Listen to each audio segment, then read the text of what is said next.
యేసు ప్రభు నామంన మీ అందరికీ శుభములు. ప్రియులారా, ఈ మధ్యకాలంలో మనం చాలా మటుకు వినేది ఏంటంటే ప్రాస్పెరిటీ గాస్పెల్.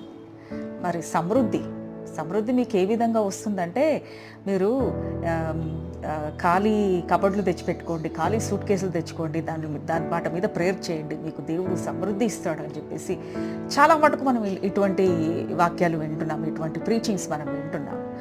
కానీ బైబిల్ ఏమంటుందో చూడండి. ఇక్కడ సామెతలు 12వ అధ్యాయము 11వ వచనము, తన భూమిని సేద్యపరచుకుని వానికి ఆహారము సమృద్ధిగా కలుగును, వ్యర్థమైన వాటిని అనుసరించువాడు బుద్ధి లేని వాడు. ఫ్యాంటసీస్, వ్యర్థమైన వాటిని, అరే ఇది చేస్తే మనకు వస్తుంది, అది చేస్తే మనకు వస్తుంది, గాలిలో దీపం పెట్టి అడుగుతుంటే రాదు. అందుకని బుద్ధి కలిగి ఉండి ప్రార్థించి పని చేయండి. దేవుడి వాక్యాన్ని దీవించుగాక.